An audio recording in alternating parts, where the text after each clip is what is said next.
मैं भारत को भारतीयता की मान्यता के आधार पर फिर से खड़ा करना चाहता हूं, उस काम में लगा हूं।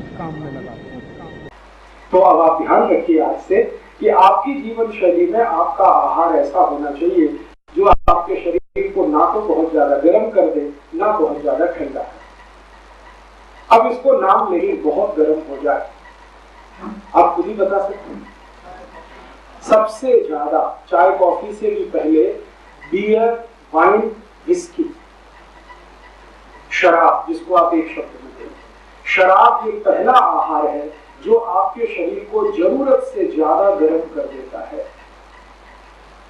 और शरीर में जरूरत से ज्यादा गर्मी आने के कारण ही मनुष्य वो सब करता है जो सामान्य स्थिति में उससे करने की अपेक्षा नहीं की है।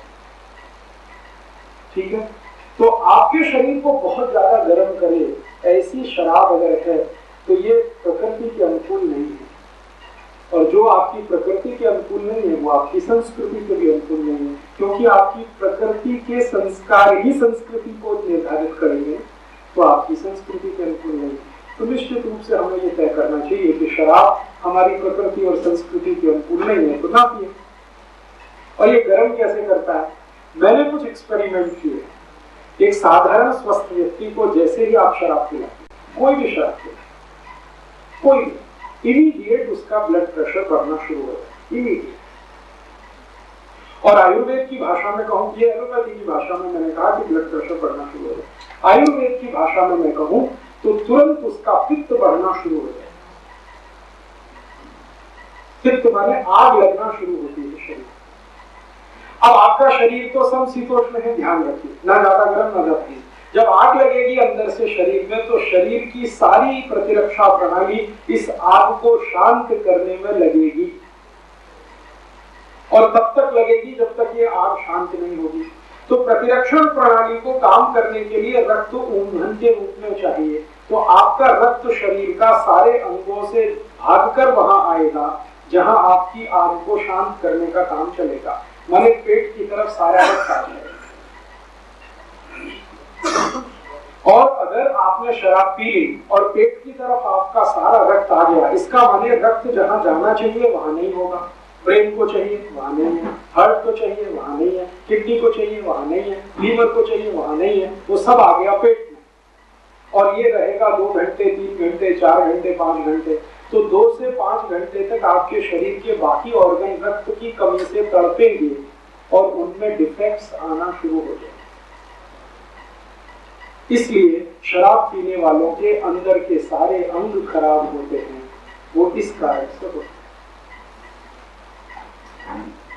आपने देखा बहुत ज्यादा शराब पीने वालों के अंदर के अंग सब गल जाते हैं, सड़ जाते हैं, किडनी खराब हो गई, लीवर डैमेज हो गया, पेनक्रियास काम नहीं कर रहा है, हार्ट बराबर काम नहीं कर रहा है, ये काम नहीं कर रहा है, और इसलिए उनको मृत्यु की दर सबसे ज्यादा है, या उनको तकलीफ की दर सबसे ज्यादा है। इसलिए भारत की प्रकृति और संस्कृति में शराब का स्थान नहीं है। फिर आप कहेंगे जी सोमरस तो था, सोमरस और शराब में बहुत बड़ा अंतर है, उसको आप समझ लीजिए। अंतर क्या?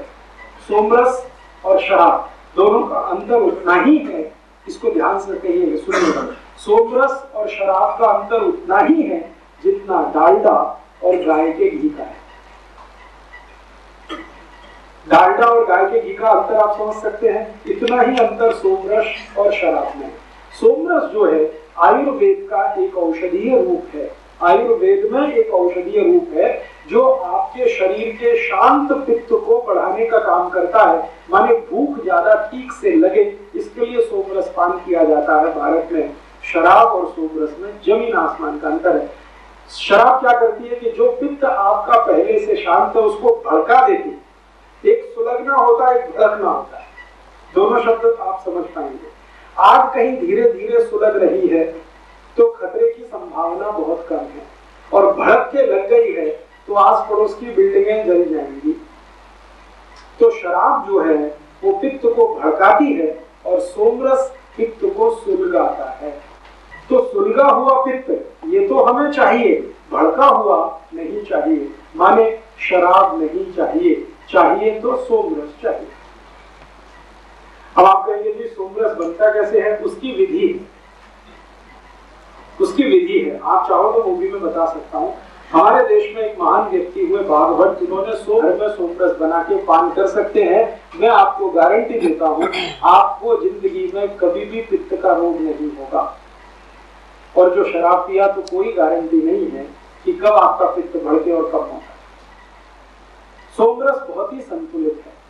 ये कुछ इस तरह की चीज है जैसे आप नींबू का शरबत पिए, ठीक है, और नींबू का शरबत पिए तो आपको कैसा लगेगा, और खाली नींबू का रस निचोड़ कर पिए तो कैसा लगेगा। शराब वैसा ही कुछ है, नींबू का खाली रस, और सोमरस वैसे ही कुछ है जो नींबू की शिकंजी।